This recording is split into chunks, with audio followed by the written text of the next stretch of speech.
presents a reading of articles and features from USA Today for Monday, June 15th, 2026. Your reader for this hour is Jean. Trump's legacy hinges on courts.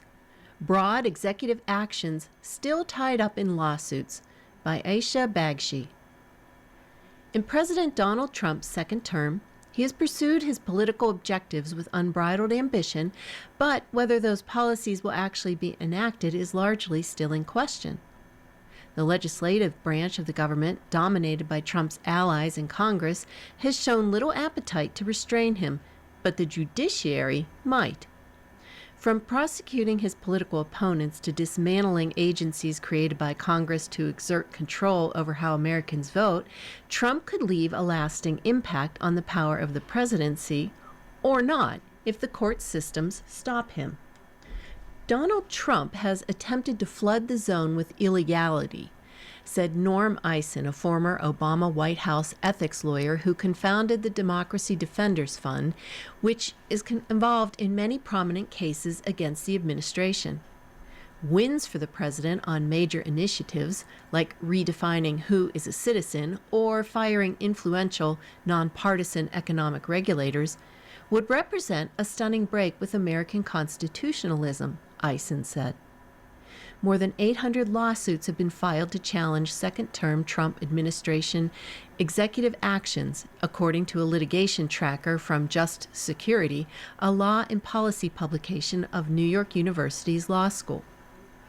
That massive wave of litigation mirrors the flurry of executive actions the administration has undertaken since its very first days, sometimes crossing widely accepted legal boundaries on issues such as citizenship and federal worker job protections. Already, the Supreme Court has curtailed Trump's economic and foreign policy agenda by striking down his across-the-board tariffs for exceeding his legal authority. But it also licensed his administration to go forward, at least in the short term, with several controversial policies, such as federal immigration agents stopping and questioning people on their immigration status based on factors like appearing Hispanic, speaking Spanish, and working in construction. The real problem is the unrelenting, unlawful rulings issued by some lower court judges who push their own policy goals and are clearly triggered by President Trump's agenda, White House spokesperson Abigail Jackson told USA Today in a statement. Justice Department spokesperson Natalie Balisari touted the DOJ's record in prosecuting criminal activity, including by drug cartel leaders, and highlighted that the DOJ had already persuaded the Supreme Court to take emergency actions that benefited the current Trump administration about 24 times. These achievements are nothing short of astonishing, and the policy positions of rogue, unelected judges will not deter us from delivering for the American people, she said. Here's a look at legal challenges that will shape Trump's legacy. Birthright citizenship.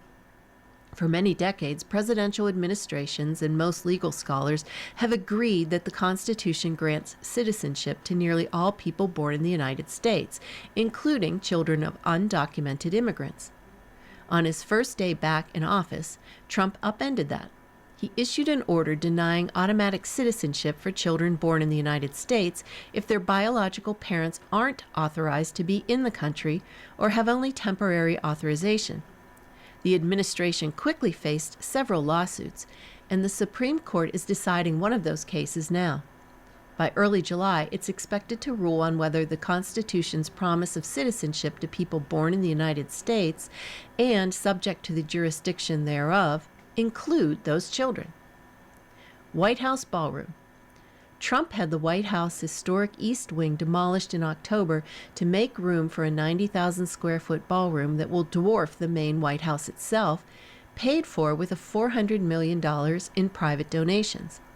The National Trust for Historic Preservation, a nonprofit that aims to protect historic places, sued, accusing the Trump administration of violating federal law that gives Congress control over federal property, and by not abiding by legal requirements for an environmental review, planning approvals, and consultation with oversight bodies.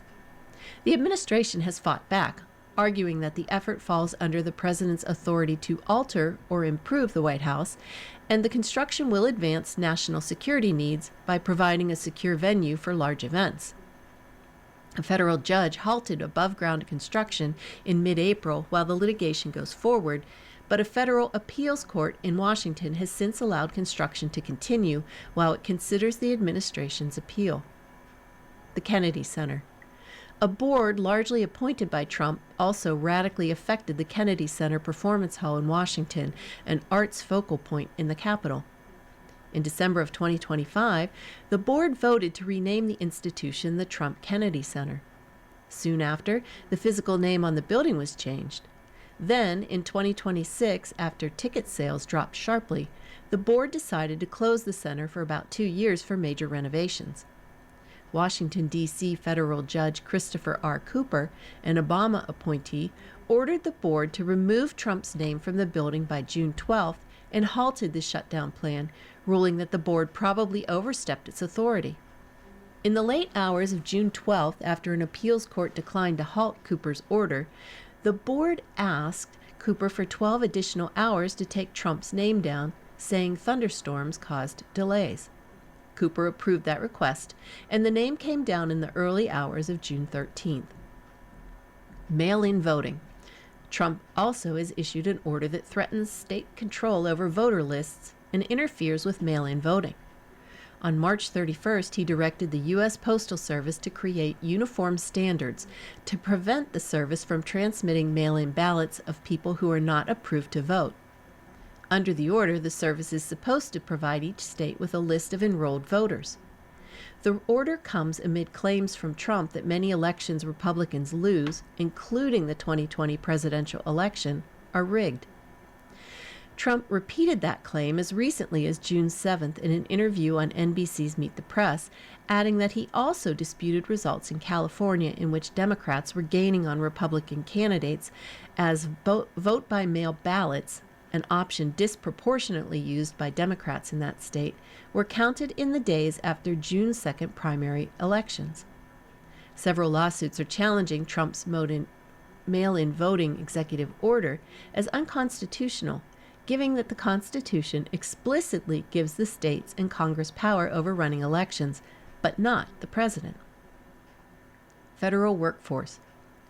In an effort to shrink the federal bureaucracy, the Trump administration has conducted large-scale layoffs of federal workers and dismantled some parts of the government entirely, such as the U.S. Agency for International Development, USAID, the government's main agency for providing foreign aid overseas. Labor unions, nonprofits, and individual workers brought dozens of lawsuits challenging efforts to fire workers or strip them of job protections. For instance, the Supreme Court is now deciding whether Trump had the power to fire Federal Reserve Board Governor Lisa Cook. The Federal Reserve is a powerful economic regulator that has traditionally been insulated from presidential control. Courts are also deciding lawsuits over whether workers were illegally fired in retaliation for doing their jobs under previous administrations. Former Justice Department employees have filed multiple lawsuits saying they were illegally fired for investigating or prosecuting cases tied to the January 6, 2021 riot at U.S. Capitol. 100,000 H-1B visas. As part of a series of new restrictions and obstacles to immigration, the Trump administration imposed a $100,000 fee for high-skilled worker visa applications. Employers must pay the fee to submit an application for an H-1B employee visa, which allows U.S. companies to temporarily employ high-skilled immigrant professionals in areas such as the tech sector, engineering, finance, and medicine. The fee is being litigated on multiple fronts, with mixed results. In Washington, D.C., federal judge Beryl A. Howell, appointed by Obama, sided with the government against a lawsuit from the U.S. Chamber of Commerce, leaving the fee in place until it expires in September of 2026. The Chamber of Commerce has appealed. But another Obama appointee, Massachusetts federal judge Leo T. Sorokin, ruled against the administration in a lawsuit brought by a Democratic state attorney general June 8th. The Justice Department has appealed that decision. Trump Gold Card. The administration is also under legal fire for what opponents say is an effort to sell citizenship. The $1 million Trump Gold Card allows foreign nationals permanent residency and a pathway to U.S. citizenship. The money is a gift to the nation, according to Trump's order in September of 2025. The American Association of University Professors, a labor union for academics, has challenged the program in federal court in Washington. The DOJ has asked the court to dismiss the lawsuit, mainly arguing that the association hasn't suffered a sufficient injury from the program to be allowed to sue. SNAP food stamp benefits. The Trump administration has restricted access to billions of dollars in federal nutrition funding, including for the Supplemental Nutritional Assistance Program, SNAP, which helps about 39 million Americans buy groceries. The administration says states will get that money only if they certify they are complying with federal anti-discrimination policies, which the administration is using to penalize race-based affirmative action. Washington, D.C. federal judge Myung Jae Joon, an appointee of President Joe Biden, preliminarily blocked those conditions June 5th, ruling that Democratic states' attorneys general were likely to succeed in proving the conditions are unlawful. The DOJ has disputed these claims, arguing that the question isn't ripe for a court to rule on because the government hasn't actually applied the conditions to a federal-state agreement. Teenager will appeal murder conviction in track meet stabbing, by Janine Santucci. Carmelo Anthony, the Texas teenager found guilty of killing a student from a rival school in a stabbing at a track meet, has filed an appeal of his conviction, court records show. The notice of appeal was filed the day after Anthony, 19, was convicted of murder and sentenced to 35 years in prison in the killing of 17-year-old Austin Metcalf in Frisco, Texas, in April of 2025. Anthony was 17 at the time of the stabbing, which rocked the affluent community outside Dallas and has inflamed racial tensions. A jury found Anthony guilty June 9th, and the appeal was filed June 10th, records show. As of June 11th, court records showed the status of the case as appealed. The Collin County jury that sentenced him to 35 years could have delivered a sentence of anywhere from 2 years to life behind bars. Anthony was a student at Centennial High School, and Metcalf attended rival Memorial High School. Anthony's attorneys said he stabbed Metcalf in self-defense on April 2, 2025. Prosecutors said Anthony started a confrontation in a tent at the track meet, provoking Metcalf into shoving him, and then stabbed Metcalf. USA Today reached out to Anthony's defense attorneys regarding the appeal. Defense attorney Mike Howard told CBS News Texas that Anthony's team gave the notice of appeal after court concluded June 9th. We believe there are several important issues for the appellate courts to consider. An appeal is the next part of the legal process and a right afforded every American, Howard said in the statement. Court records also show Anthony has filed a packet to request an attorney because of financial hardship. The trial began with jury selection on June 1st. Jurors were shown graphic video footage from the scene and heard emotional testimony according to the news outlet reporting from the courtroom. The judge in the case banned any cameras or audio recording during the trial. Some student athletes testified that Anthony entered Metcalf's tent to say hello to a friend but got defensive when he was asked to leave, CBS reported. Multiple witnesses agreed Anthony provoked Metcalf into pushing him. School resource officer Eduardo Cortez testified that when he reported having the alleged suspect in handcuffs, Anthony said, "I'm not alleged, I did it." Cortez said Anthony also asked whether Austin would be okay, according to CBS. Anthony's defense attorney pointed to Metcalf and his twin brother as the aggressors and said they initiated the physical contact, which prompted Anthony to defend himself. Anthony's mother, Kayla Hayes, told jurors she believed Anthony regretted what he did. "Please have mercy on my son," Hayes said, according to NBC DFW. "He'll always be my baby." During sentencing, Metcalf's parents addressed Anthony. Megan Metcalf decried what she has to have all her conversations with her son at his graveside. "You may have just been given a sentence of 35 years. You should feel lucky because I've been sentenced to a life without my son," she told Anthony, the outlet reported. "My son was murdered. He didn't just die. He was taken from us, just as he was starting to live." Austin Metcalf's twin brother, Hunter Metcalf, accepted a posthumous diploma on his behalf at a graduation ceremony in May. You're listening to a reading of today's issue of USA Today on the Niagara Frontier Radio Reading Service. Could the popularity of smartphones help explain declining birth rates? By Greta Cross. The arrival of the iPhone nearly 20 years ago may have had a direct impact on declining birth rates, a new study argues.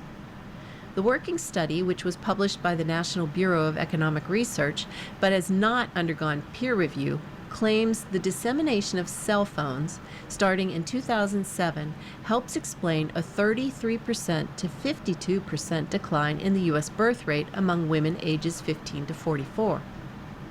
The study was done by Caitlin Myers, a Middlebury College economics professor, and her stepson, Ezekiel Hooper, a 2025 Middlebury College graduate. It focuses on where iPhones were available upon their launch between 2007 and 2011, when AT&T was the exclusive carrier for the smartphone. They then analyzed the birth rates by county in those areas. For women in their 20s who lived in counties with extensive AT&T coverage, which meant more readily available access to iPhones, birth rates decreased by 14.6% from 2007 and 2011, Myers and Hooper wrote. Birth rates for women in their 20s who lived in counties with no AT&T coverage fell by just 10%. Similarly, birth rates for teens who lived in counties with near universal AT&T coverage declined by 26% from 2007 to 2011, while birth rates for teens who lived in counties without coverage fell by 13.8%, the authors wrote. Though the two acknowledge iPhone use is not the sole reason for birth rate decline, Hooper told USA Today he said he was surprised by how drastic the study's findings were. Sarah Hayford, director of the Institute for Population Research at Ohio State University, said she is open to considering smartphones' effects on birth rates in the United States and abroad, but she is skeptical of the study's narrowed focuses and how they affected the wider discussion around falling birth rates. This is partly how sociologists look at the world and how economists look at the world.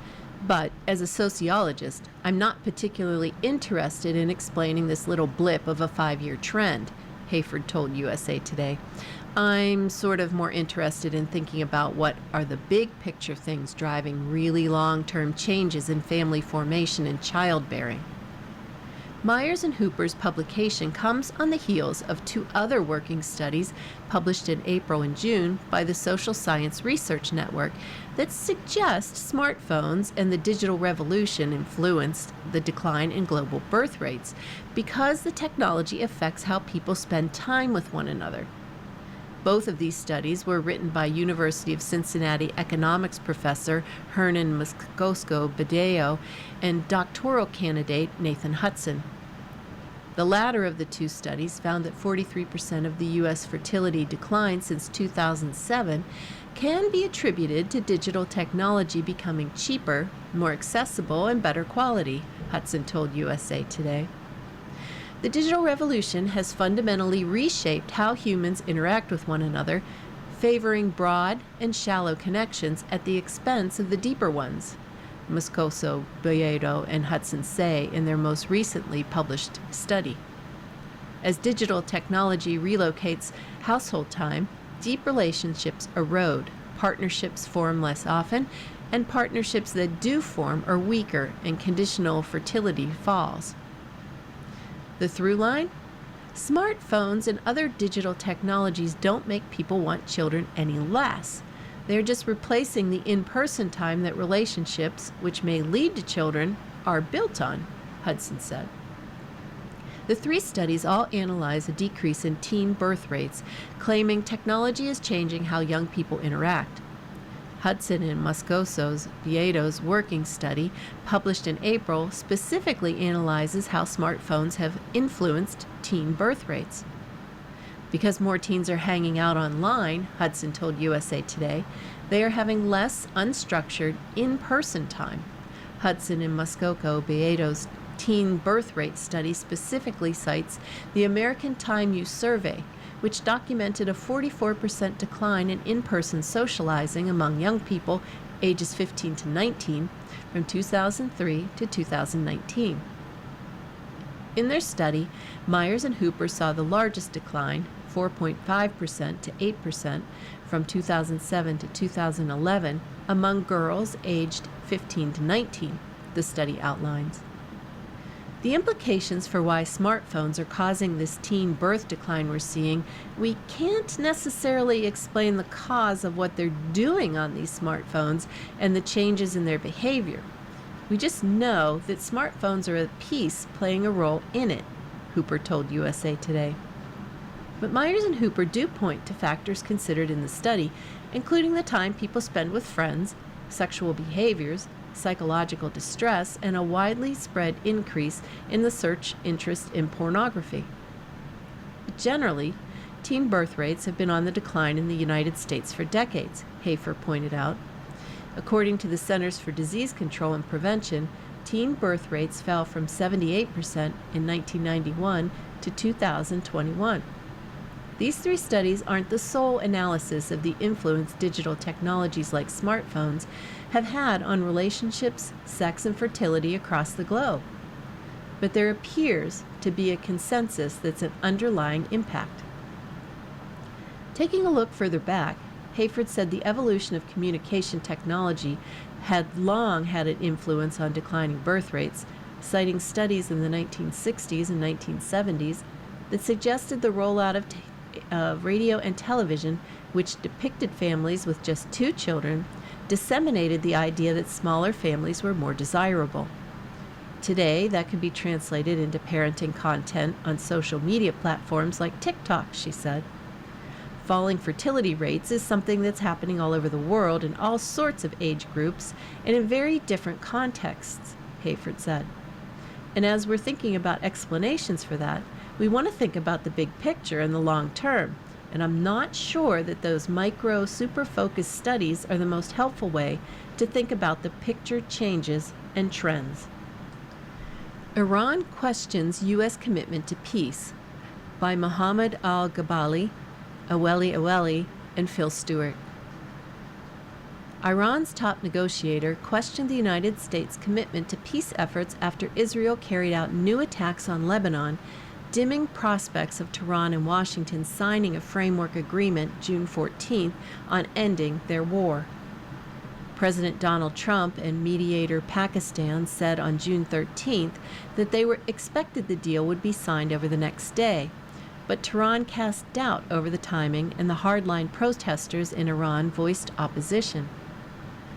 Qatari negotiators flew to Tehran on the morning of June 14th as part of an effort to finalize the agreement, a source with knowledge of the situation told Reuters. But Iranian negotiator Mohammad Bagher Ghalibaf said Israel's June 14th attack on the southern suburbs of Beirut, which Israel said targeted Iranian-backed Hezbollah militants, showed the United States lacked the will or ability to fulfill its commitments. The Iran war, launched on February 28th, has stoked conflict between Israel and Iran-aligned Hezbollah in Lebanon, and Israel has said it is not party to the planned U.S.-Iran deal. The Israeli military said June 14th that Hezbollah has launched 3 projectiles towards communities in northern Israel in violation of a ceasefire in Lebanon. Israel said it then fired at Hezbollah targets in Beirut in an attack that Lebanon's civil defense said killed 3 people. Israel has said it will retain freedom of operations in Lebanon, while Tehran has made a full ceasefire there an important component of its demands. Israeli Prime Minister Benjamin Netanyahu also has clashed with Trump over U.S. demands that Israel curb military action in Lebanon to allow Washington to reach a deal with Tehran. Trump posted on June 13th that the deal with Iran was scheduled to be signed the following day. Pakistani Prime Minister Shehbaz Sharif said Islamabad was preparing for an electronic signing to be followed by technical-level talks in the coming week. But Iranian Foreign Minister spokesperson Ismail Baghaei, speaking before Trump's post, was quoted by state media as saying it would not be on June 14th, although it could happen in the coming days. Trump wrote on Truth Social that after a framework deal is signed, the Strait of Hormuz would be immediately open to all. Once the strait reopens, the United States would lift its naval blockades, sources on all sides said.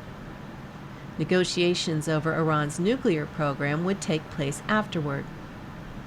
While U.S. and Israeli bombing has heavily degraded Iran's military-industrial base and damaged its military, experts say the war has entrenched the dominance of Iran's hardline Revolutionary Guard Corps. When the United States and Israel launched the war, Trump called on Iranians to rise and take over the state institutions. Even as the United States and Iran appeared to be moving toward an agreement over the past few days, clashes have continued. At pro-government rallies across Iran late June 13th, residents and news agencies reported that hardliners opposed to the framework agreement loudly voiced their dissatisfaction. Draft terms of the agreement, described to Reuters by multiple sources, indicate the United States would begin releasing frozen Iranian assets and waive sanctions on its oil exports in return for Iran opening the strait. Iran's nuclear program would be addressed during a 60-day period of talks. A senior Iranian official told Reuters that on June 14th that Iran agreed to maintain the nuclear status quo, including no uranium enrichment or expansion of nuclear facilities, until a final deal was reached. The U.S. official said the agreement ultimately would lead to the dismantling of Iran's nuclear program, with its stockpile of highly enriched uranium to be destroyed and removed. Guilty plea in shooting of Minnesota lawmakers.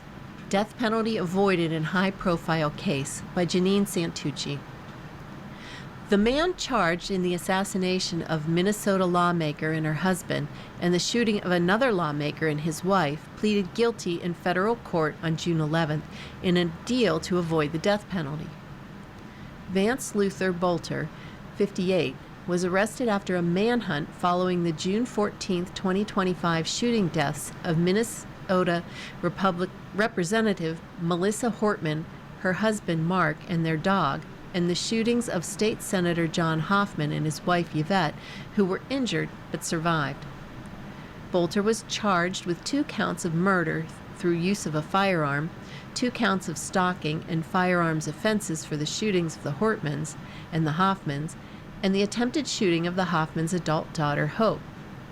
He initially pleaded not guilty in August of 2025 and changed his plea to guilty on all counts in a June 11th hearing, U.S. Attorney for the District of Minnesota Daniel Rosen announced. Some of the federal charges carried the possibility of the death penalty. According to a letter from Rosen, prosecutors agreed not to seek the death penalty in a plea deal with Bolter. Rosen said the agreement means Bolter can receive the longest possible prison term allowable under the law. Political violence is a scourge plaguing America in our times, Rosen said at the news conference after the change of the plea.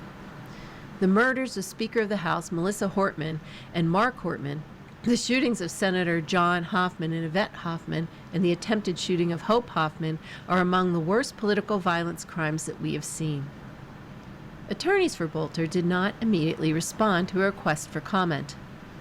The shootings nearly 1 year ago rocked the state of Minnesota and were immediately dubbed an assassination and an act of political extremism by prosecutors. The lawmakers shot were members of the state's Democratic Farmer Labor Party. Prosecutors have said Bolter claimed in a letter addressed to the FBI that he was being threatened in a far-fetched conspiracy and that he had a list with the name of other officials. What happened in the Minnesota lawmaker shootings? In the early mornings hours of June 14, 2025, Bolter dressed as a police officer, complete with a hyper-realistic silicone mask, vest, and an SUV with flashing lights, and drove around the Minneapolis suburbs to the homes of multiple lawmakers, authorities previously said. He first reached the Hoffman home, knocked on the door, shouted that he was a police officer, and instructed the occupants to open the door at about 2 a.m. He shot John and Yvette Hoffman multiple times, according to police and prosecutors. He also tried to shoot their daughter Hope, who was uninjured, according to the indictment. He then drove to two other state lawmakers' homes. One wasn't home. At the second home, he encountered law enforcement and drove off, officials said. He arrived at the Hortman home at about 3:30 a.m., officials said. He again used the police ruse, according to the indictment. While Bolter was talking to Mark Hortman at the door, police officers arrived to do a welfare check after learning about the previous shooting. Bolter fired shots into the home, with the officers exchanged gunfire with Bolter, according to the indictment. Prosecutors said he shot and killed Mark Hortman in the entryway of the home, then shot Melissa Hortman several times, killing her as she tried to run up the stairs. Bolter was also accused of shooting and killing the family's golden retriever, Gilbert. Shooting set off a huge manhunt. After Bolter fled, authorities launched a manhunt that was described as the largest in Minnesota history. In the SUV he left behind, authorities said they found writings listing the names of other officials and papers saying "No Kings," an apparent reference to protests across the United States happening the same day. Bolter was arrested June 15th near Green Isle, Minnesota. Police searching the area near the Bolter home discovered an abandoned car near the farmhouse with a letter to the FBI inside, authorities said. The letter included a confession that Bolter shot the lawmakers and claims that he was approached by Minnesota Governor Tim Walz to kill other lawmakers, prosecutors previously said, calling the claims a delusion or perhaps an effort to throw off the investigation. Companies Unlikely to Pass Along the Tariff Refunds by Ignacio Calderon, Sahul Bhatt, and John Heasley. Corporate America stands to receive billions in tariff refunds from the U.S. government, but a USA Today analysis of regulatory filings found that only a few of the country's biggest companies have committed to passing that money directly back to consumers. Those refunds became available after the U.S. Supreme Court struck down the tariffs imposed by the administration of President Donald Trump under the International Emergency Economic Powers Act, or IEEPA. Other tariffs remain in place. U.S. Customs and Border Protection has started processing refund claims for the $166 billion that is potentially on the table. A USA Today analysis reviewed more than 630 Securities and Exchange Commission filings that reference the Supreme Court's ruling and found that at least 90 publicly traded companies have disclosed plans to seek refunds, providing the deepest accounting yet of the corporation's push to reclaim billions of dollars. Among the largest, Ford is seeking a refund of $1.3 billion, General Motors $500 million, and UPS $500 million, according to their filings. Of the three, only UPS announced plans to return money to customers. UPS will disperse refunds 60 to 90 days after we receive the funds from CBP, the company said on its website. Most companies say they are keeping the money to pay off debt, cut supply costs, and invest it back into their businesses. Only a handful of companies stand out, saying that part of the money will go to their customers. Even for those companies, it's not clear whether any of it will ultimately reach everyday consumers, and the options for what to do are limited. Companies will pass down the tariff refund to customers only if they decide to do so, or if they're forced to by a court, said Alfredo Carrillo Obregon, a policy analyst at the Cato Institute. Take Cardinal Health. The medical supply distribution giant paid about $200 million in tariffs and passed some of those costs to its customers. Now the company says in its SEC filings that it will return to customers any portion of the refund tied to the price increases it passed along during the tariff period. But Cardinal Health's customers are businesses, hospitals, and pharmacies, making it unclear whether any savings will ultimately reach consumers. Cardinal Health did not respond to a request for comment. FedEx is also expecting to make recovery, but it did not specify how much in its filings. Like UPS, the company does plan to pass money on to customers. Amelia Abels, FedEx communication advisor, told USA Today in an email statement that supporting consumers remains a priority. As the U.S. government issues IEEPA tariff refunds to FedEx, we are fully committed to refunding any applicable duties, including the interest received from Customs and Border Patrol protection. Even so, of the $166 billion that's on the table, U.S. consumers are unlikely to see much of the reclaimed money ending up in their pockets. Earlier, Trump floated the idea that the revenue from these tariffs could be used to send $2,000 checks to Americans, but those plans never materialized. Stefan Reisinger, a partner at the law firm Norton Rose Fulbright, said, "The only remedies really are if there's a contractual right.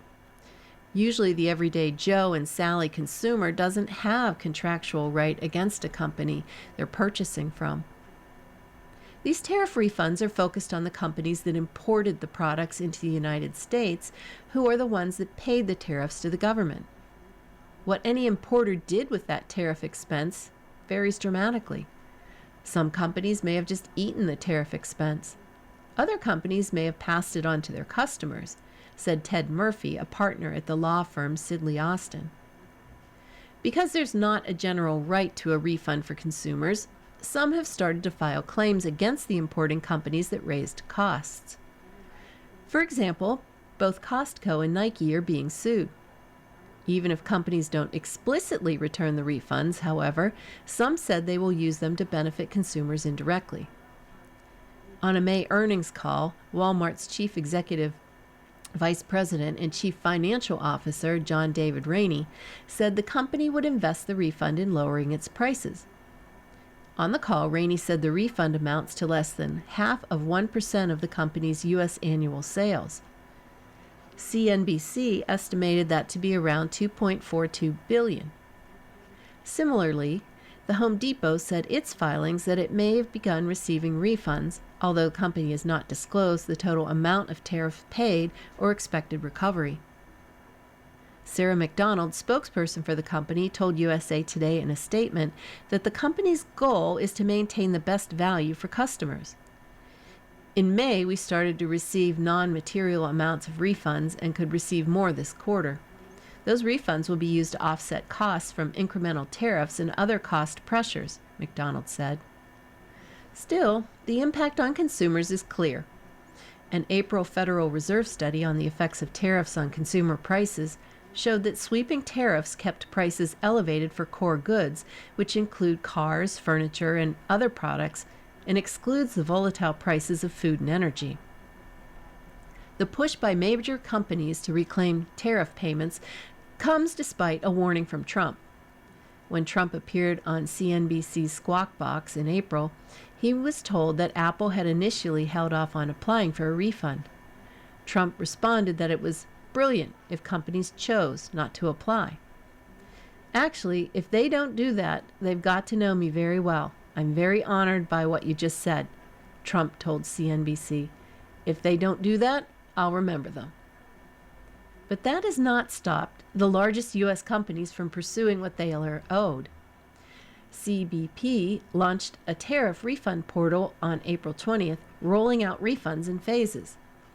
An agency spokesperson told USA Today in a statement that the agency has processed over 15 million entries as of May 22nd and accepted processing claims worth $85 billion.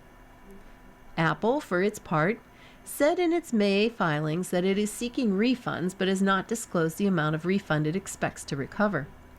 The company said previously it had paid $3.3 billion in tariffs during the second Trump administration. USA Today Money section. Hospital charity care help on the rise. Americans worry about rising medical bills by Medora Lee. Sierra Freeman's heart-related medical emergency in 2022 quickly ballooned into a more than $4 million financial emergency after a brain bleed kept her in the hospital for 2 months. That was certainly stressful, Freeman said. I was still recuperating and getting back to work, and also had this $4 million bill looming in the background. Definitely not great for the condition that's worsened by stress.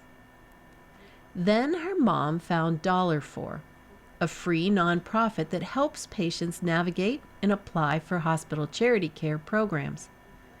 Charity care is free or discounted medically necessary inpatient and emergency services from hospitals to patients who can't afford their medical bills.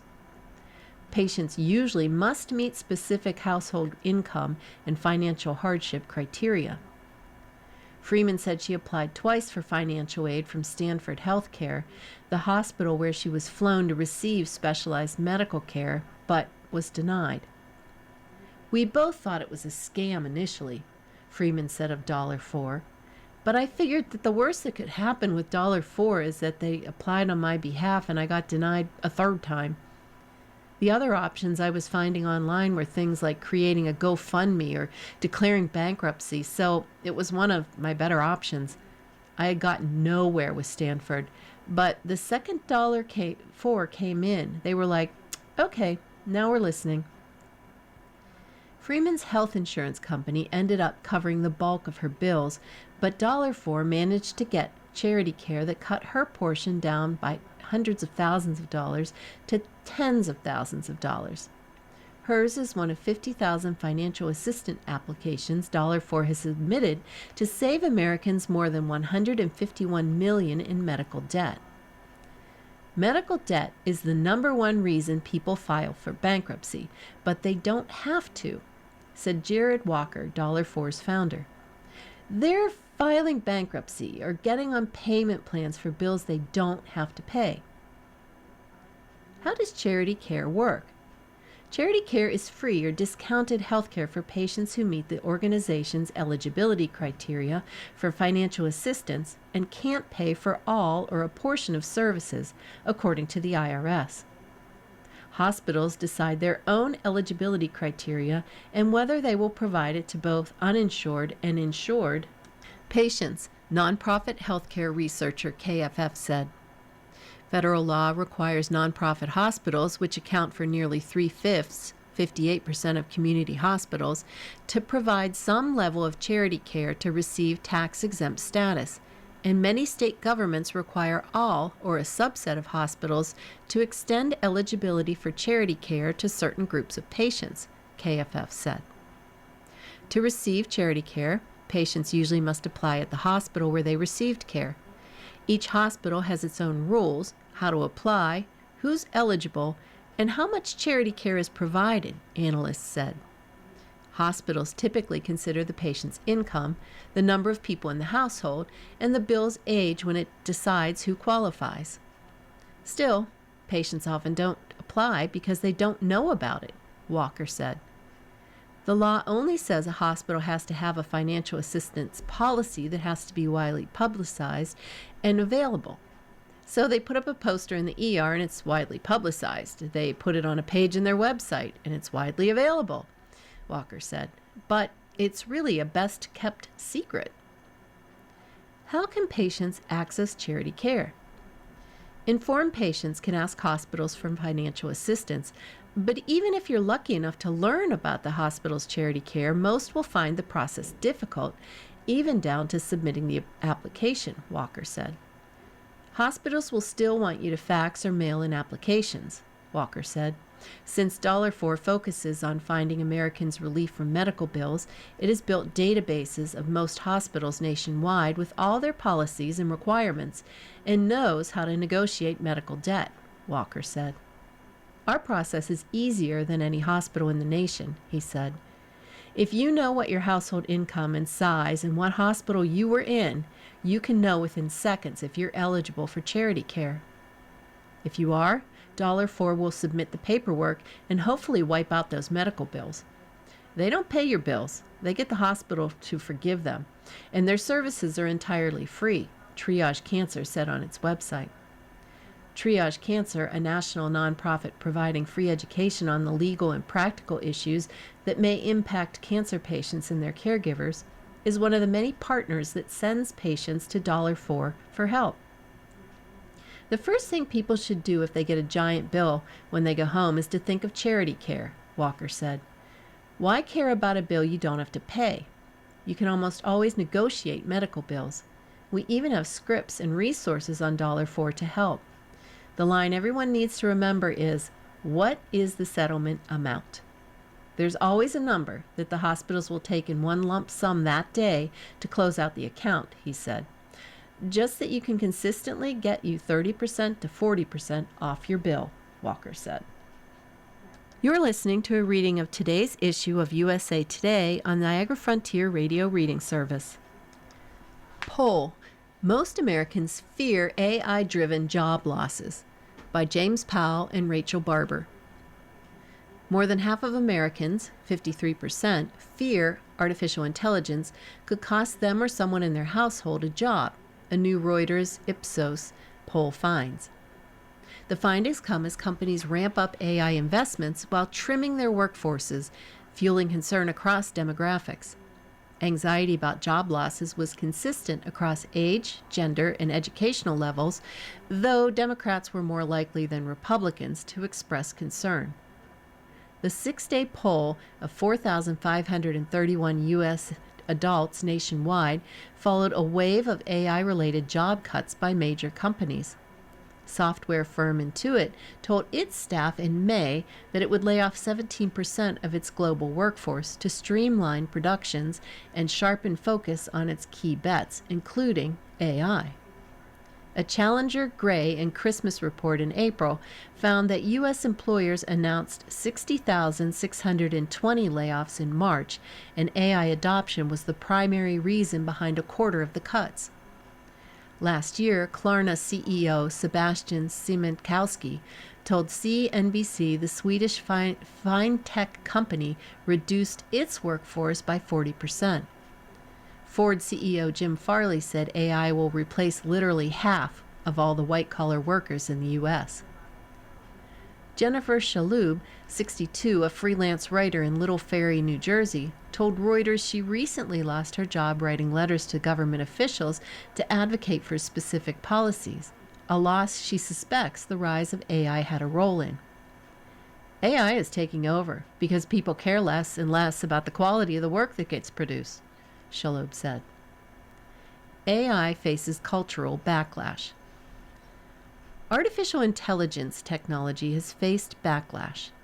Its potential use as a tool of political propaganda, in entertainment, and even in warfare has prompted warnings by elected leaders.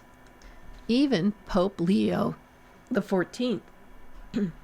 On May 25th, the Catholic Church published Leo's encyclicals on which he said what is needed for AI is a more active political involvement that is capable of slowing things down when everything is accelerating.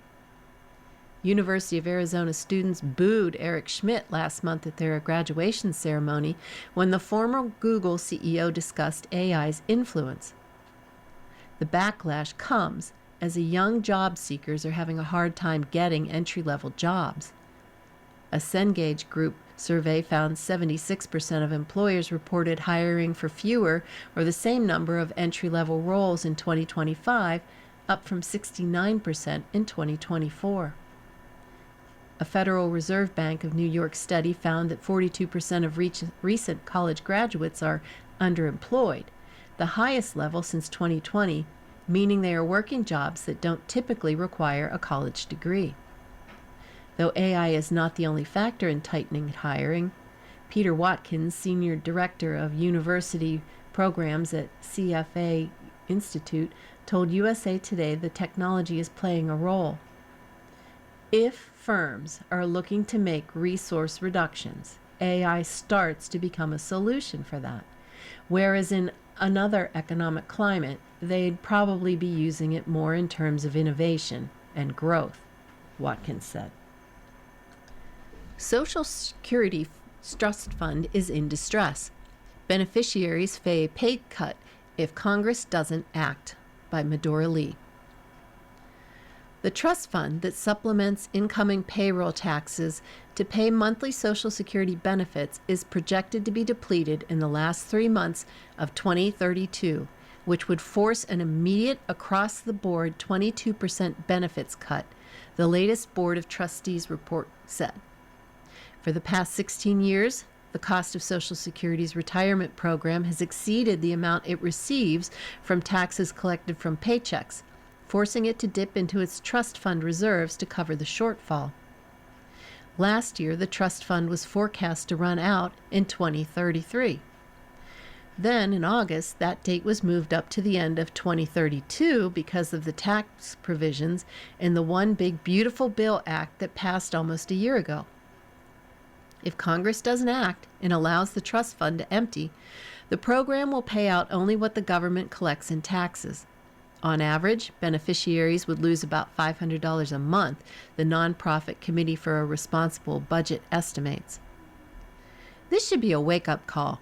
Congress needs to act, said Micaiah Minter-Jordan, chief executive at AARP, a nonprofit, nonpartisan organization representing older adults. Americans have worked hard and paid into Social Security their entire lives, and they deserve to count on it when they retire. Why is November key for Social Security? Senators elected in November will be part of the class that either lets Social Security Trust Fund run dry or reform the program, analysts noted. These insolvency dates may feel abstract and far away, but the reality is that senators elected in 2026 will be in office when Social Security reaches insolvency, said Margaret Spellings, president and chief executive of the Bipartisan Policy Center. The question is no longer whether these challenges demand attention, it is whether Washington will find the will to act. According to a nonprofit, nonpartisan Peterson Foundation poll jointly conducted by the Democratic firm Global Strategy Group and the Republican firm North Star Opinion Research in late May, 96% of voters nationwide are urging candidates to clearly explain their plans to prevent automatic Social Security benefit cuts. That includes 96% of Democrats, 92% of independents, and 97% of Republicans. It also includes at least 94% of voters across each of the age brackets, 18 to 29, 30 to 44, 45 to 54, 55 to 64, and 65 and over. The survey makes it clear that across party lines, voters overwhelmingly want solutions from candidates this election season, said Michael Peterson, the foundation's chief executive. How can Congress protect Social Security benefits? There has been no lack of ideas, only lack of will to fix Social Security, so benefits don't get cut. Over the past several years, proposals have included the six-figure limit, or capping annual Social Security benefits at $100,000 for couples. Raise or eliminate the income cap that can be taxed to fund Social Security benefits. In 2026, only incomes up to $184,500 are taxed to pay for benefits. Increase the 12.4% payroll tax on your income that goes to Social Security payments. The payroll tax is usually split between you and your employer, so each pays 6.2%. Raise the full retirement age to receive maximum Social Security benefits. Until the 1980s, 65 was considered full retirement age, but in 1983, with Social Security facing insolvency, Congress passed legislation that gradually raised the full retirement age to 67. In 2026, the age was 67, and some researchers think it should be raised again. As in 1983, legislators can institute reforms that will ensure the fiscal health of the program for another 75 years or in perpetuity, wrote Stephen Nunez, the Progressive Roosevelt Institute's Director for Stratification Economics. In fact, they could have done so at any point in the past 2 decades. at considerably less cost. Congress has a host of options to close the financial shortfall and secure the Social Security Trust Fund against future unanticipated developments. The question is not whether we can fix Social Security, but rather who will bear the costs when we do. Check, please. 7 Money Tips for Older Daters by Daniel DeVice. Life's too short to let money issues spoil a first date, especially in the autumn of your life. For singles of a certain age, the finances of dating can get tricky. Many older Americans are rolling in wealth.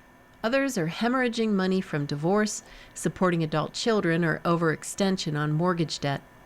The person sitting across the table could be the millionaire next door or on the brink of bankruptcy. Age makes things different, said George Manns, personal finance editor at AARP, the magazine. The older that you get, the harder it can be to get a rough idea of a potential partner's or date's finances.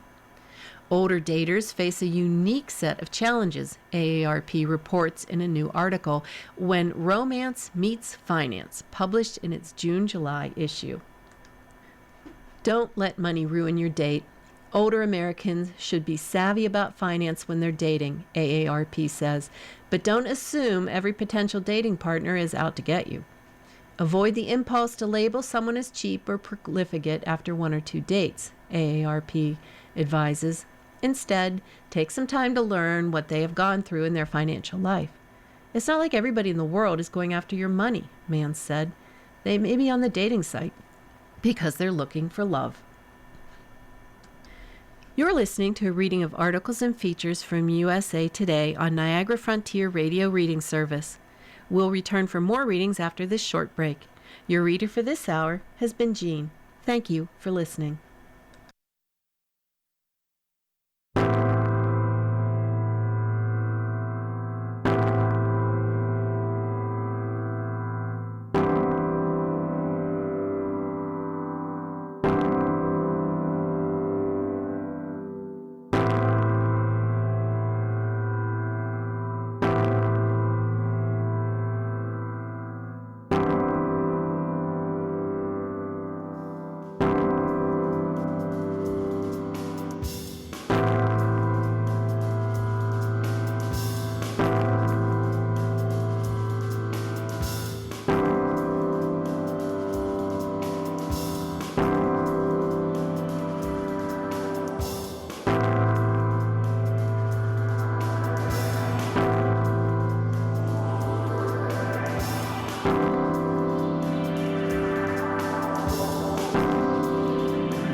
continue now with our reading of articles from today's issue of USA Today. Your reader for this hour is Val.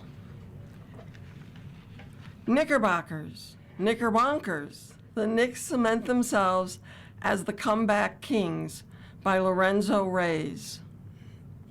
These New York Knicks would not be denied. Once again, they self-sabotaged in a first quarter. Once again, they dug themselves in a hole. And once again, the Knicks clawed from a double-digit deficit to pull off another improbable victory, this one to clinch an NBA championship for the franchise for the first time in 53 years. The Knicks faced a 10-point deficit with 8:21 left in the fourth quarter, but closed on a 21-7 run to steal another game from the San Antonio Spurs, 94-90, to launch themselves atop the NBA world. The culmination of a dominant postseason run saw them win 15 of their final 16 games. And now, finally, after more than 5 decades, New Yorkers will watch their teams hoist the Larry O'Brien Trophy. This is New York's third NBA title and first since 1973. Knicks All-Star Jalen Brunson willed New York behind a franchise NBA Finals record 45 points on 14 of 27 shooting, including 13 of 15 from the free throw line, to stake his claim as NBA Finals MVP. The rest of Brunson's teammates, by comparison, scored 49 points. New York proved itself this postseason through a resilience in which no deficit was too large to overcome. The Knicks faced first quarter deficits of at least 10 points in every game of the finals and outscored San Antonio 29-18 in the fourth quarter to clinch the title on the Spurs' home court. Everyone was doubted at some point. This team was doubted at some point, Knicks star Josh Hart said. All we focused on was the next game, and all we focused on was those guys in the locker room. People don't understand. We don't really talk about it, but the weight of that jersey, the expectations, the pressure of that jersey, and like I say, today, right now, it's the lightest it's ever felt. In Game 5, that grit was on display once more as the desperate Spurs jumped out to a 23-13 first quarter lead. But Jalen Brunson put the Knicks on his back, scoring a game-high 45 points, a Knicks record for points in a final. The Knicks set the tone for the NBA Finals by claiming Game 1 with a 105-95 victory, overcoming the Spurs' home court advantage. Building on this momentum, New York fought through a close finish on Game 2, edging out a 105-104 win to take a commanding 2-0 lead as the series shifted to New York. When the series moved to Madison Square Garden, the Spurs spoiled the Knicks' homecoming, bouncing back with a 115-111 win in Game 3. Game 4 seemed destined for the Spurs, who dominated nearly the entire game and built a staggering 29-point halftime lead.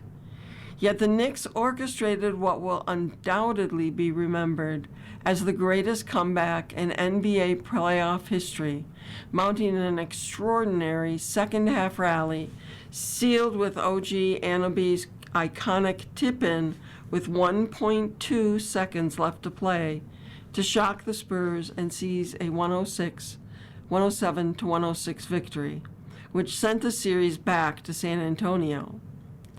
The Knicks didn't get to celebrate the clinching victory in front of the raucous MSG fans, But they had already captured the heart of New York City, uniting a fan base that had been starved for a title. New York last won the NBA Finals in 1973, which came 3 years after it won its first championship in 1970.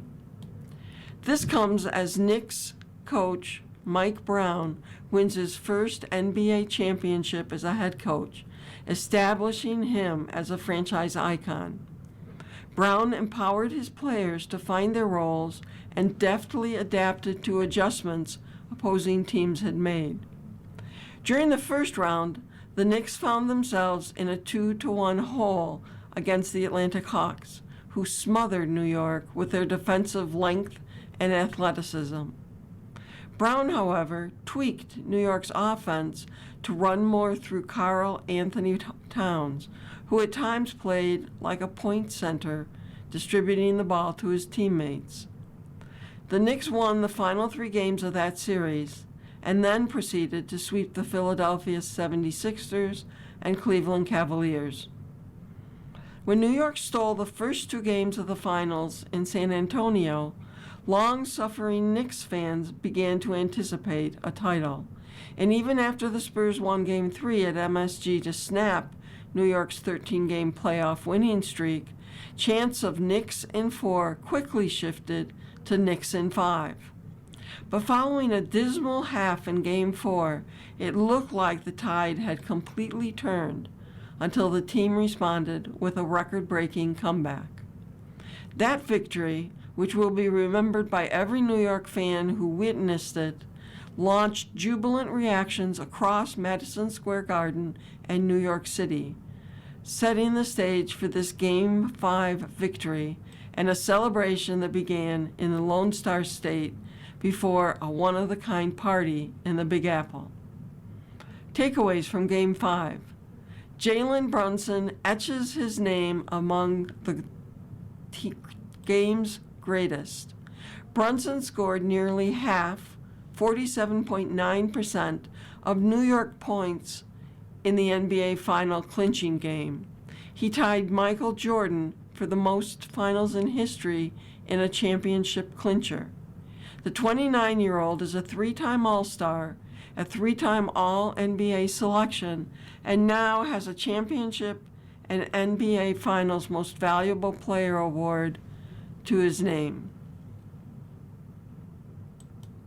Brunson faced criticism about not being able to be the lead on a champion defensive team because of his size, 6'2", 190 pounds, and style of play.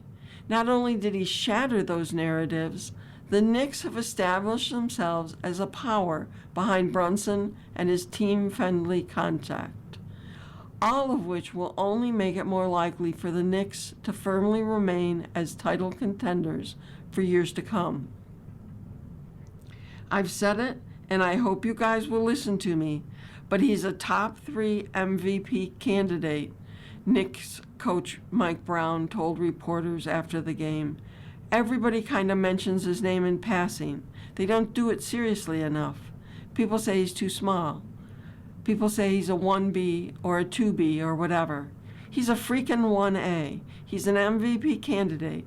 And I hope tonight you guys, and I'm talking about the media more than the fans, but I hope you guys recognize what this man is about, because he's an A1 MVP. He is him. Spurs meltdown are a significant concern beyond this year is the second takeaway. San Antonio's a young team, and the NBA Finals are unlike anything in basketball.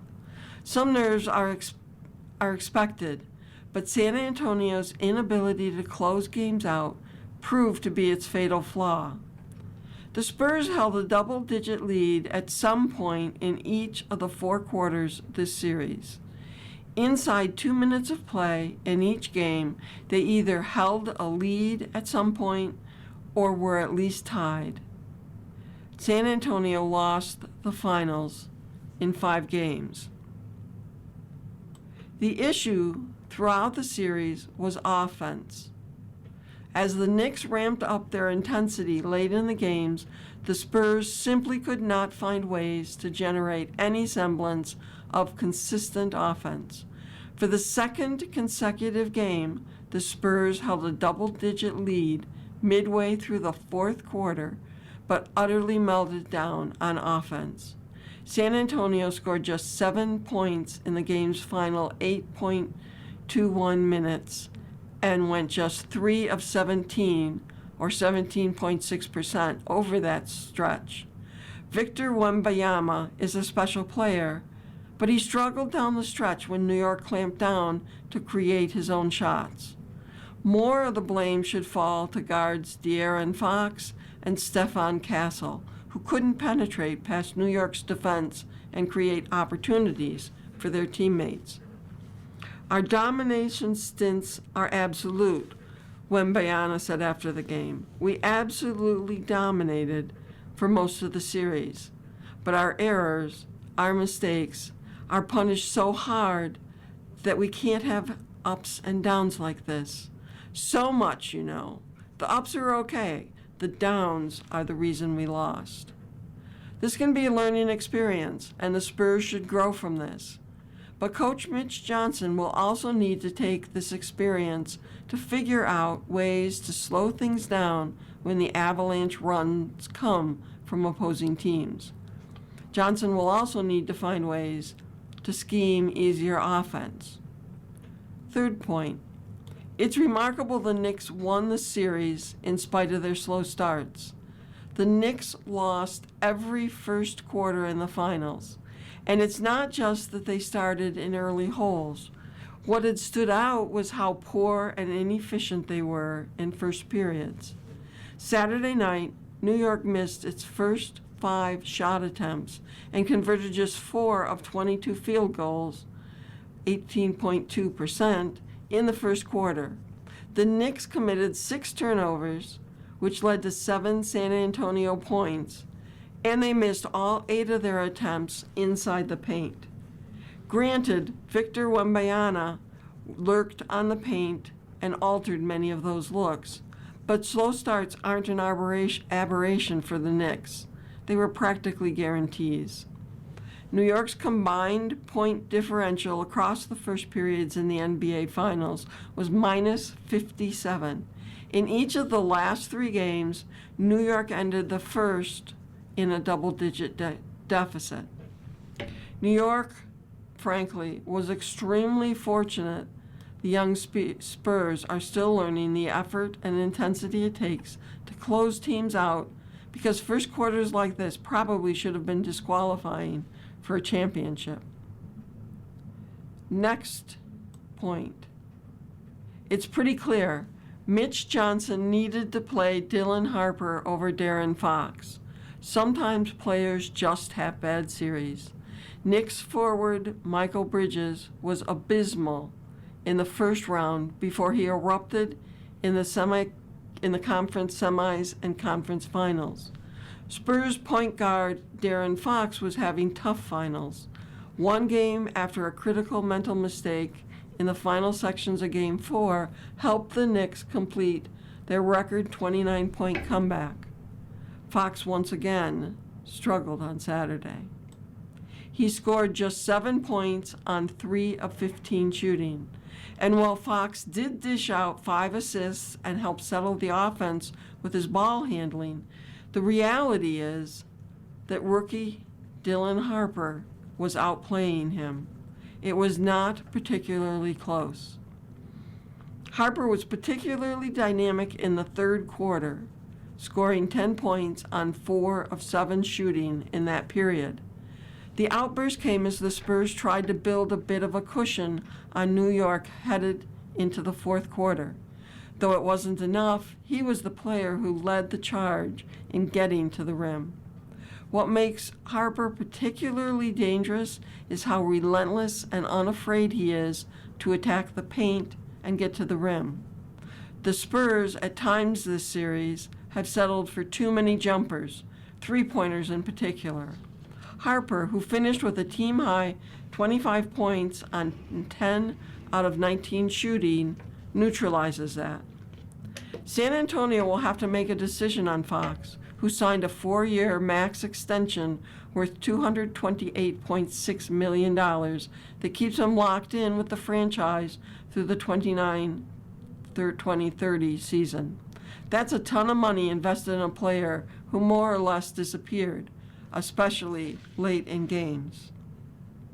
You're listening to a reading of today's issue of USA Today on the Niagara Frontier Radio Reading Service. The time is 15 minutes past the hour.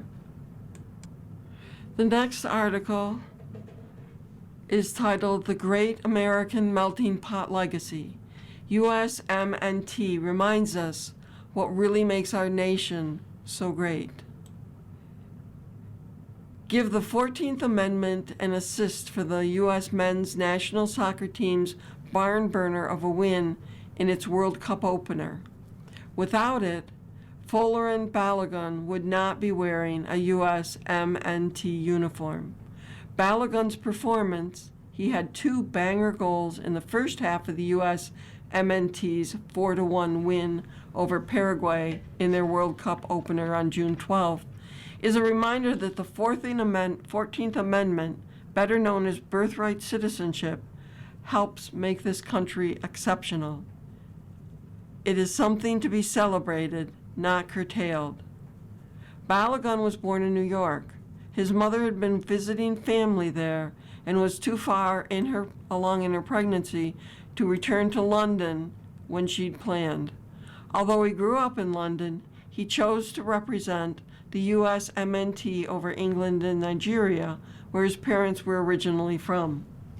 When I committed, and throughout the whole cycle and the whole journey to me being at this point, I've always said the fans gave me so much motivation, showed me so much support, and for me the most important thing has always been to be able to repay that, Balogun said.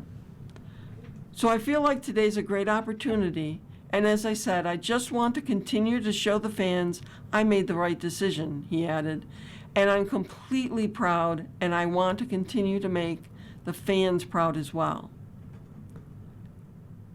Contrary to what some would have you believe, there's no such thing as a typical American. We are not, and never have been, a cookie-cutter nation. Unless you're Native American, every one of us traces our lineage to a different country and a different culture. We take bits and pieces of all those different histories and meld them into this wonderfully diverse nation. Our food, our music, our language, our work ethic, our system of government, we took the influences of our different histories and made them into something uniquely our own. It also means that, in theory at least, everyone in this country starts off on equal footing, and the opportunities are endless. It doesn't always work that way, of course, but the possibility is there, and that is what American exceptionalism is. Not the color of someone's skin or what religion they are or aren't. Not their address or socioeconomic status. It's that we welcome anyone born here without condition and offer those who come afterward the possibility of a better life. There's a move afoot now to destroy that, to whitewash our society by pretending that some made-up construct of American exists and to exclude those who don't meet it. But Balogun and the whole USMNT really is proof that that will never succeed. Like the nation it represents, the USMNT is better because of the sum of its parts. It is led by an Argentine who has spent much of his adult life in Europe. Its players hail from everywhere, from Binghamton, Alabama, to Hershey, Pennsylvania, to Almere, Netherlands. There are first-generation Americans and dual nationals. Some of its players have been traipsing around the globe since they were born, either as military brats or soccer vagabonds, while others are still playing in the same town where they grew up.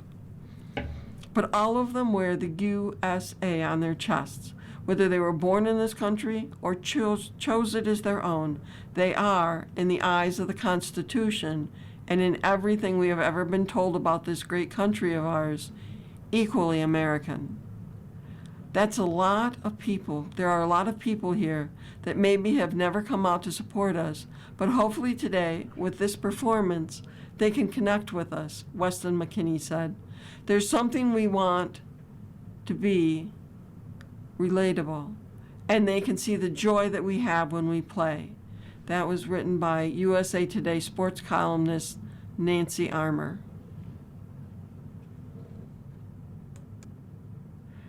Men's College World Series, the Branch brothers don different school jerseys, by Austin Curtright. The Branches are living every baseball family's dream at the 2026 College World Series. Their two oldest sons, Georgia's shortstop Colby Branch and Oklahoma second baseman Kyle Branch, are playing in Omaha, Nebraska after their team's super regional wins. The brothers will even play each other at least once in the double elimination tournament after the Bulldogs defeated Texas 7-1 and the Sooners shut out Alabama in their first round matchups. Each of the Branches went 0 for 4 in their school victories June 13th. The second round game will be June 15th. Their parents, Rusty and Carrie Branch, bounced back and forth between Lawrence, Kansas, where Oklahoma took down number 15 Kansas, and Athens, Georgia, where Georgia defeated number 14 Mississippi State during the super regional round to watch both of their sons play. Colby Branch and fellow Georgia standout Trey Phelps even showed up to Oklahoma's upset win over number 2 Georgia Tech in the Atlanta regional after the Bulldogs had already won their home regional earlier in the weekend. Athens, Georgia, being a short drive to Atlanta, was quite the convenience for the Branch family in this regional round. Even their younger brother, Carson Branch, won the 5A-2 state championship in Texas on June 6th with Lovejoy High School, located just outside Dallas, where both of his older brothers had attended. Maybe Colby or Kyle Branch can also add a championship to the family this summer. How Colby Branch and Kyle Branch split travel ahead of the World Series. Colby detailed his parents' travel plans after Georgia's super regional win over Mississippi State, as 3 of their sons played in the most important games of their respective lives to date. Rusty and Carrie Branch first went to Carson Branch's state championship win for Lovejoy High, where the high school senior was named MVP of the tournament. They then went to Lawrence, Kansas to watch Kyle play the Jayhawks with Oklahoma. The parents then went to Athens, Georgia to watch Colby before going back to Lawrence again to watch Kyle play again. Now they'll be able to park it at the same stadium in Charles Schwab Field, Oklahoma. Colby said it was a dream come true for their family, as both the older brothers participate in college baseball's final destination. You don't think about that as kids, Colby said. You kind of just play around in the backyard thinking about it, but you don't really think it could happen. And then you get into it and you're like, man, we're pretty good. We can do it. You go accomplish it, and we'll be pulling for Kyle and the Sooners. Hopefully see them in Omaha. That would be a dream come true for my family. Kyle echoed that sentiment to reporters after Oklahoma's series-clinching win over Kansas. Getting to play them last year was super special, but to do it in Omaha, just to be in the same park, compete in the same place, is really special, he said. A lot of people forget about my little brother. Won the state championship. That's a huge deal. He did what me and Colby couldn't do. He's going to have that on us for the rest of our lives. We love each other as brothers and teammates. Here are some stats for Colby Branch.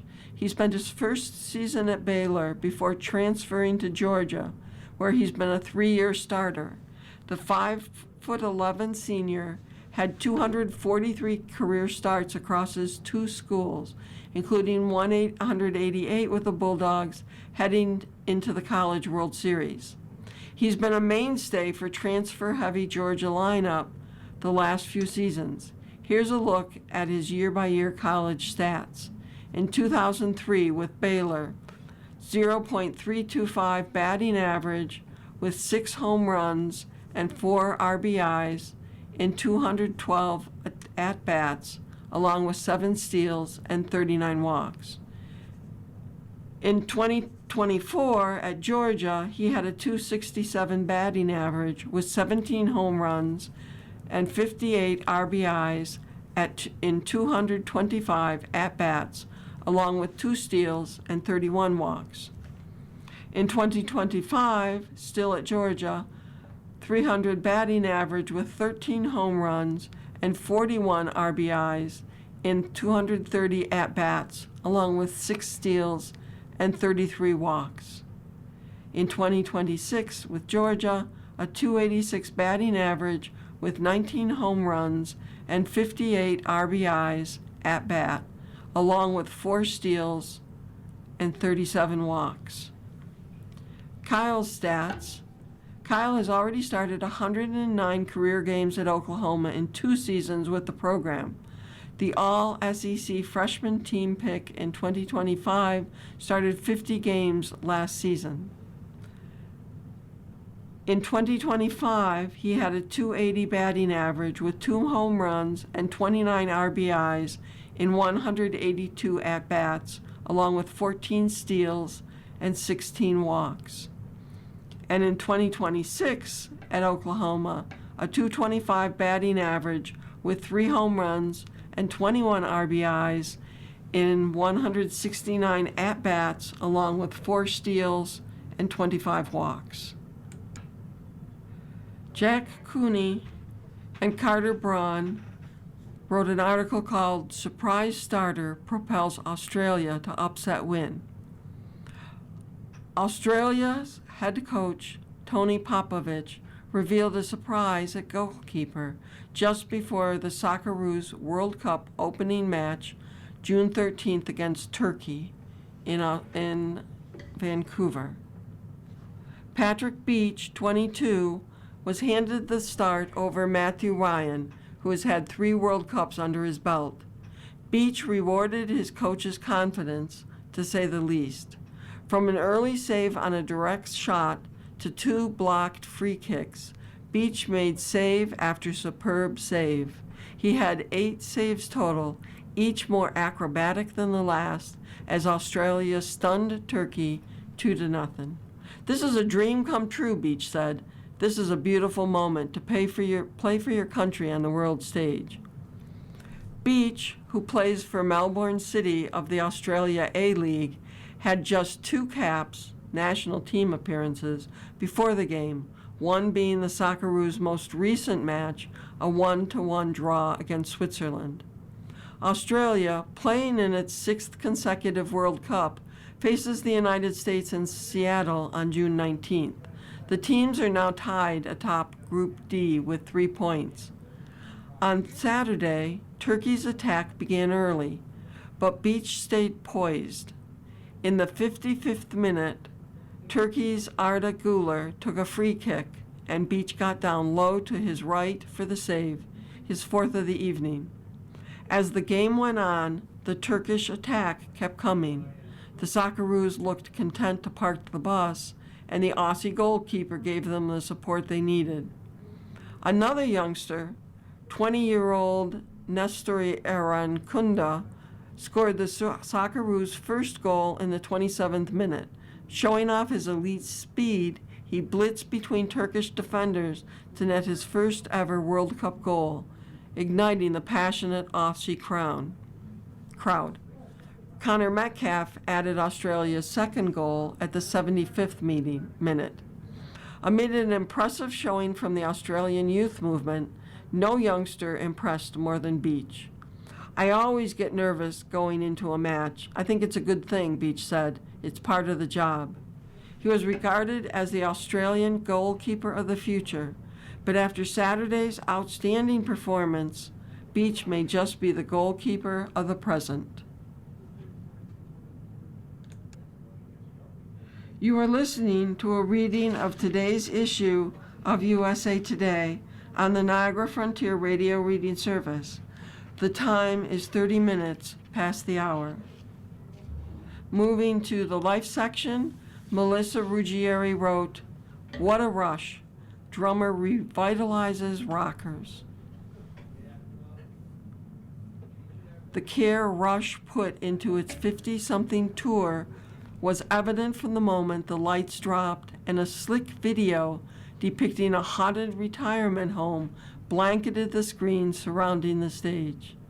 The several-minute-long film was packed with if you know moments for Rush fans, including bassist singer Geddy Lee disguised as a sausage vendor, guitarist Alex Lifeson as a military guard with donuts, and a pair of absurdly prophetic white robes that gave the pair a fountain of youth effect. There was also a goofy cameo from Paul Rudd and Jason Segel, and a pair of animated, blunt-smoking birds.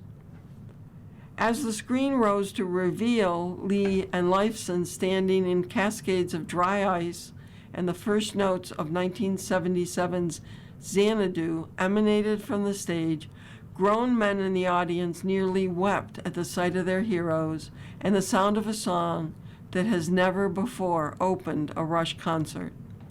At the Kia Forum on June 7th, the first of 4 sold-out shows in the Los Angeles area venue, Rush achieved a most unlikely resurrection and unveiled a superstar in the process. Their 50-something tour is not only their first since drumming wizard Neil Peart died in 2020, but it is also their first tour in any form since 2015. "You are so beautiful," Lee said to the crowd early in the show, gazing around the arena with a hint of disbelief at the rapturous response. After instant sellouts in the first 7 cities announced, Rush added 17 more markets for a total of 58 dates that will span the United States and Mexico before wrapping in their native Canada in December. A run of European shows will begin in January. For nearly 3 hours, including a 25-minute intermission, Lee and Lifeson fronted 24 songs that, as promised by the nature of an anniversary tour, bounced from classic rock radio fare, such as Limelight and The Spirit of Radio, to rarefied album tracks, including Red Sector A and By Tor and the Snow Dog. The band even brought out Amy Mann, who sings on the recorded version of Time Stands Still, to add a smear of honeyed vocals to the chorus. Lee, 72, has maintained his trademark shoulder-length brown hair and tinted glasses and bounced between nimble bass playing and a bank of synthesizers. Journeyman Lauren Gold also played keyboards throughout. Lee's voice has always been sui generis, a distinctive instrument caught between a whine and a yelp, yet immediately recognizable.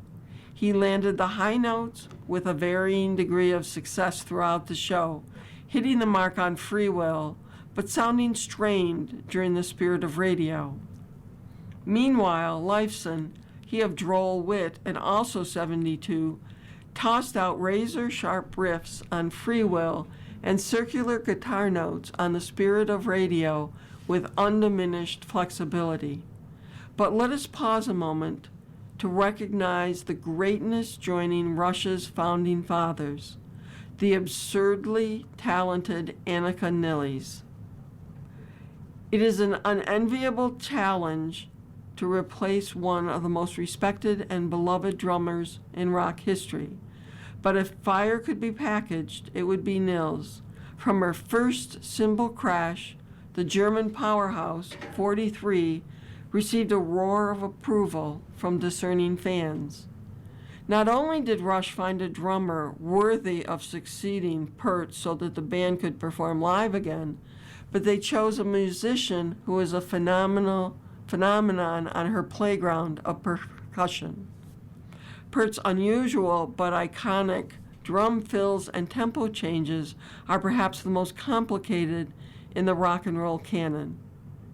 Nils proves herself both fierce and precise behind the kit, unpacking every nuance of Peart's playing, from her fluid waves of tom-tom fills to her snappy hi-hat work.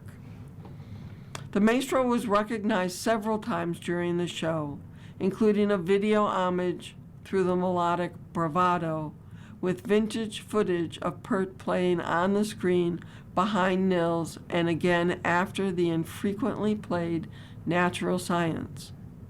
Nils' synchronicity with Lee and Lifeson was most evident on the three-part 2112 that ushered the band back from intermission.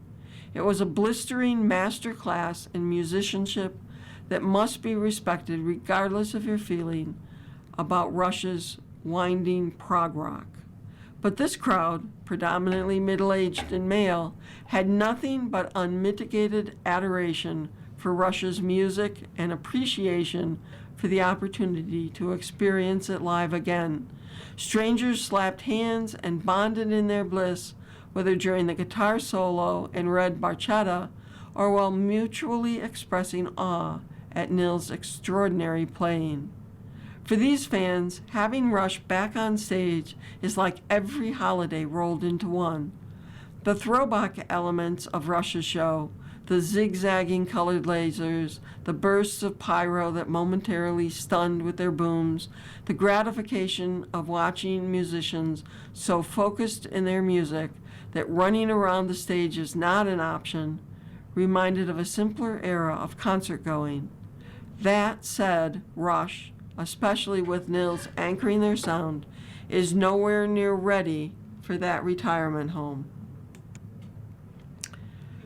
Claire Mulroy and Ralphie Aversa have written about books in an article titled Laverne Cox Transcends Traumas to Learn to Heal.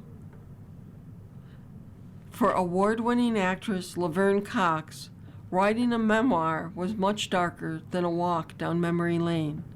It was closer to an excavation, an exorcism, she writes. In Transcendent, out now from Gallery Books, The Orange is the New Black Star, 54, gets vulnerable about traumas even her closest friends didn't know. She takes a shovel to previously buried childhood sexual abuse, adolescent suicidality, and intense bullying in school. She processes her relationship with her mother and her reactions to her transition. She ruminates on age and why she spent so long lying about how old she was out of fear of failing in Hollywood. When she started writing, Cox thought back to an old acting exercise.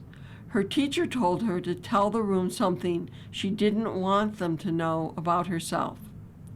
The exercise helps in letting go of that shame and trauma, but also reminding me and the world that we are lovable, that we are worthy despite the things that may have happened to us to make us feel unworthy, Cox tells USA Today. Transcendent opens in Mobile, Alabama, during Cox's childhood as a twin raised by a single mother working 4 jobs. Her father was nothing more than a sperm donor, she tells USA Today. Othered for her femininity and inclination toward the arts, Cox was physically and emotionally harassed by her peers for most of her schooling. Dance and performance were her escape. But when Cox was bullied by her peers for acting too feminine, her teachers and mother blamed the abuse on her. She was also sexually abused. In the memoir, Cox writes that she was molested by a babysitter, the son of her mom's friend, and in her early teen years, she was repeatedly assaulted by 2 teen boys in her church who forced themselves on her in a bathroom stall, she writes. She has never talked about the abuse before. For so long, Cox says she felt disgusting. I was just unlovable, just dirty. Even saying that out loud, I feel like a turning in my stomach, Cox says. After she came out as trans while living in New York City, the abuse continued differently. Cox writes that she was regularly harassed on the streets, both verbally and physically. After one assault the day before her final interview for I Want to Work for Diddy, Cox resolved her acting work would be about being service to my LGBTQ plus community. It shaped her appearance on that show as well as her future activism. When Orange is the New Black took off, Cox was stopped on the street instead of for her portrayal as Sophia Bursette, a trans inmate and hairstylist who befriends protagonist Piper Chapman. That shift was jarring. I went from basically being an anonymous, visibly trans person, a tall black woman who's trans walking the streets of New York, with insults being hurled at me and being harassed, always having that guard up, being in that survival place, and then people yelling at me because they recognize me from a TV show, Cox says. The nervous system can experience something good as too much, too fast, too soon, as triggering or traumatizing. About 10 years ago, she started seeing a trauma resilience therapist, she said. I realized, oh my God, I have been in survival mode most of my life. I've never felt like it was safe for me to come out of that fight, flight, or freeze, Cox said. Cox is hardly the first celebrity to come clean about toxic parent-child dynamics. See Jeanette McCurdy's memoir, I'm Glad My Mom Died, or the more recent Devout by David Archuleta. As a child, her mother left the twins after her brother broke a neighbor's window. Cox writes, she dropped them off at her father's house, the first and only time Cox met him. Not wanting to take them in, he handed the kids off to the police station and an orphanage. They lived there for a month until her mom finally came to pick them up. On her first day on the set of Orange is the New Black, decades later, the prison cell bunk beds on set would remind her of that month in limbo, she writes. It was the not knowing if I'd ever see her again that tore at me every day, the uncertainty of not knowing what my life would be like a day, a week, a month, even a year from now. It haunted me, Cox writes. The shame of being discarded by my mother, who was supposed to love me and take care of me, absolutely crushed me. Though eventually she did come, some of that tension lingered into adulthood. Therapy, as well as acting, has helped her process that trauma. Cox says she realized she can't be abandoned now as an adult, and that gives her comfort. But she also feels compassion for her mom now. She has her own traumas and unprocessed trauma, unfortunately, that she's still walking around with, Cox said. Her brother, however, stopped speaking to their mother about 2 decades ago, she writes. Their final argument erupted because their mother wouldn't consistently use Cox's name and pronouns a few years into her transition. He was upset on my behalf, Cox writes. Cox's brother, the composer and performer M. Lamar, was the only person whose insight Cox consulted for the memoir. The best part of having a twin, Cox writes, is having a witness. Sitting in the USA Today Times Square studio, Cox takes a moment to reflect on intergenerational trauma. Her grandfather was born on a plantation, the son of a formerly enslaved person sold out of jail into indentured servitude. Beaten by plantation owners, her grandfather was abusive to his wife and his children, Cox's mother. And despite not wanting kids, Cox is still focused on breaking that chain. One of the beautiful, amazing things I learned in therapy is it's never too late to have a happy childhood, Cox said. I was not responsible as a child. I couldn't consent as a child. But now I'm an adult and I'm responsible for my life.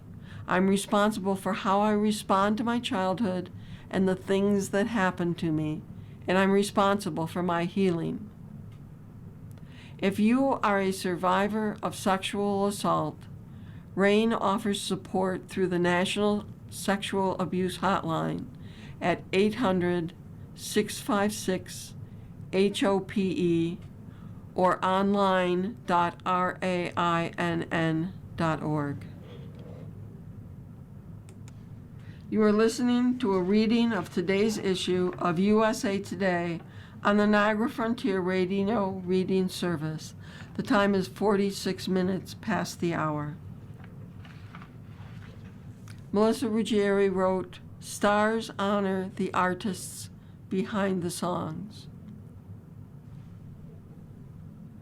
You can have the best looking car in the world, but if you don't have an engine, you're not going anywhere. So you have to have a great song. So said Paul Stanley early Thursday as he and his KISS bandmate of 50 plus years, Gene Simmons, chatted at the USA Today's office about 12 hours before they would receive their flowers as inductees into the Songwriters Hall of Fame. This year's ceremony on June 11th at the Marriott Marquis in Midtown Manhattan honored a class that also included Walter Afanasieff, who wrote for Mariah Carey and Celine Dion, Terry Britton and Graham Lyle, who wrote for Tina Turner, Kenny Loggins, Alanis Morissette, Christopher Tricky Stewart, who wrote for Rihanna and Beyonce, and Taylor Swift. A songwriter with a notable catalog of songs qualified for induction 20 years after the first commercial release of a song. In addition, John Fogerty, who was inducted in 2005, was honored with the Johnny Mercer Award for songwriters who have achieved gold standard status in music history, and Ray received the Hal David Starlight Award given to young songwriters who making a significant impact on the music industry with original songs. The 4.5-hour ceremony varied between long-winded and succinct. Fogerty spoke for nearly 40 minutes. "I love music. It's supposed to be about joy. It's supposed to be about fun," he said in the midst of a detailed career overview, and performed a trio of songs with sons Shane and Tyler, including Proud Mary. Meanwhile, Stanley quickly accepted his award, minus Simmons, who said he had a family emergency at a local hospital. USA Today reached out to Simmons' representative for more information, but the nature of the emergency was not known. The high wattage that packed the ballroom included actors Jeremy Renner, who introduced his friend Afanasieff, Jane Seymour talked up the careers of Britton and Lyle, and one very famous director, Steven Spielberg, who helped close out the ceremony with an eloquent speech to introduce Swift. I asked AI how many words have been written about Taylor. It couldn't tell me. I asked AI how many words that have been written about Taylor. It couldn't tell me. The depths of her achievement defy AI. Swift, the youngest female inductee in the history of the SHOF, spent the evening having a blast with fiancé Travis Kelce by her side and her family, as well as Donna Kelce, filling the table. Regardless of the performer, Swift mouthed along with words and leaped to her feet to give ovations, cementing her status as a fan as well as an icon. Here are some standout moments from the 2026 ceremony. Somber performs for Taylor Swift. A humble somber, his lanky frame clad in a black suit, offered impassioned versions of Cardigan and Dear John. "I'm so nervous," he said after Cardigan, joking that it was hard to sing Swift's songs in her presence. "Thank you, Taylor, for trusting me." Swift blew him a kiss and loudly applauded his performances. When it came time to accept her honor, Swift spoke about how, for her, songwriting was instinctual ever since childhood, unlike learning the music business or how to dance. In a world consumed by metrics and data, writers need to trust their human intuition, she said to a roar of cheers. "You can be sensitive, but also durable." With Sista Strings behind her, Carlyle rolled through Morissette's slow burner Uninvited, which led to Carlyle's foot stomping and her hair flopping during the song's escalation. Carlyle called Morissette's 1995 breakthrough, Jagged Little Pill, a masterclass in knowing oneself, and the Canadian singer's pure, unapologetic innovation. Morissette read from notes about how she was to write or die. "Songwriting," she said, makes meaning out of joy and makes meaning out of pain and pain out of joy." Before singing searing versions of Mary Jane and You Ought to Know, while sitting between two acoustic guitarists, Morissette made a plea to those in the education system. "Please don't remove arts programs, writing, and music. These are some of the primary ways humans metabolize experiences," she said. The black-coated Corgan added his own rock music to the definitive Kiss anthem, Rock and Roll All Night, as he paced the stage and barely needed to encourage the crowd to sing and fist bump along. Goo Goo Dolls singer John Resnick joined Corgan for a thumping rendition of Shout It Out Loud, while Stanley, sitting with his wife and adult children, nodded along approvingly. After his own lengthy speech, primarily about his brother, Dan, the inspiration for Danny's song, Loggins turned on his best yacht rock grooves for Heart to Heart. The gliding, soft rock hit was the warm-up for Celebrate Me Home, which Loggins dedicated to the late record producer Phil Ramone, who encouraged the singer-songwriter to keep it as a song title. A six-piece choir and inductor Gavin DeGraw buffed up the nostalgic ballad, which, despite Loggins standing as the soundtrack king, see Footloose and Top Gun, demonstrated why Celebrate is his defining song. In the Lifeline section, how was your day? Kayleigh Cuoco is expecting baby number 2. The Big Bang Theory star, 40, took to Instagram on June 10th to announce she is pregnant with her second child, a girl. "Completing our little family, what a dream comes true," she wrote, adding that this second time around, the journey has been a little windier, a little windier in many ways, but wow, we are so grateful for this moment.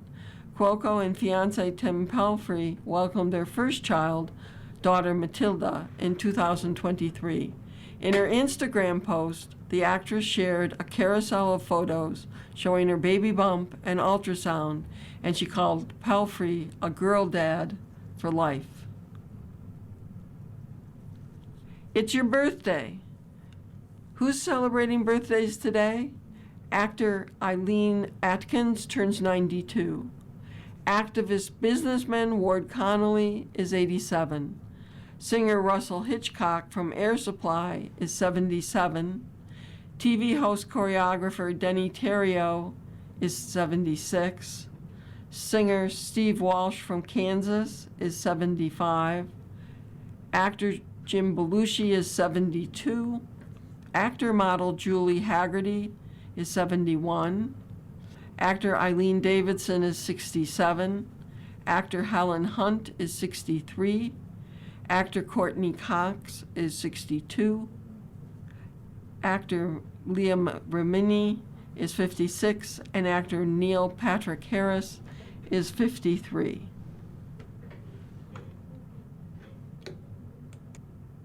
Summer Book Roundup. Titles for Every Taste Can Fill Your Book Bag by Claire Mulroy. This summer's forecast is in. Clear skies and good books from here on out.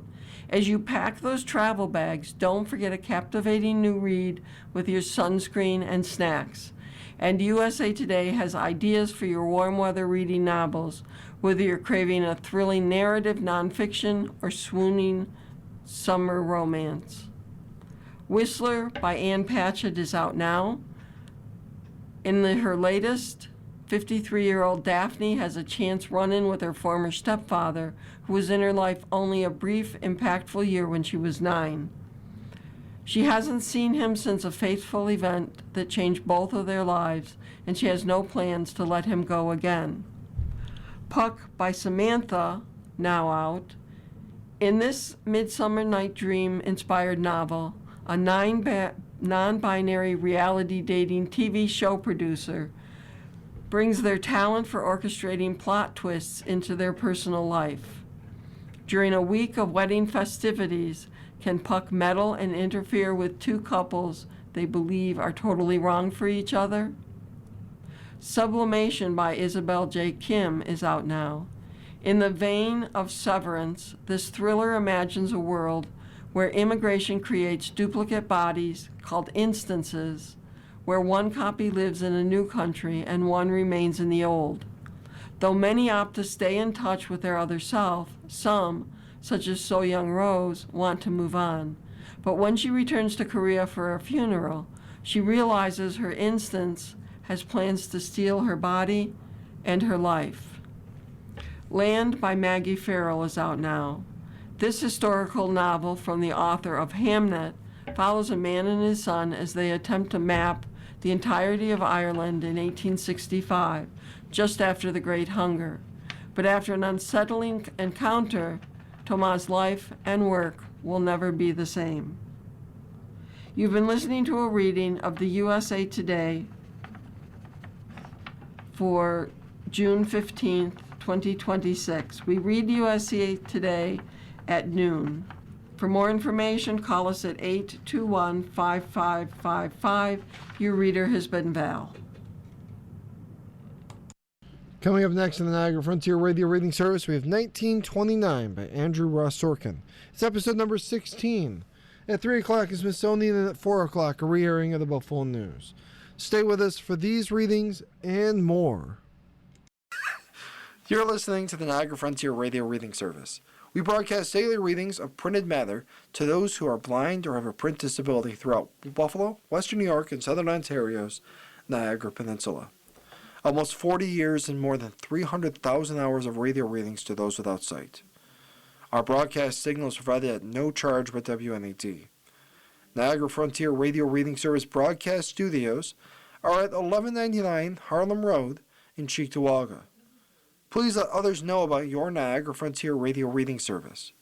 For more information, call us at 716-821-5555.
The following program is intended for listeners who are blind, have low vision, or have another print disability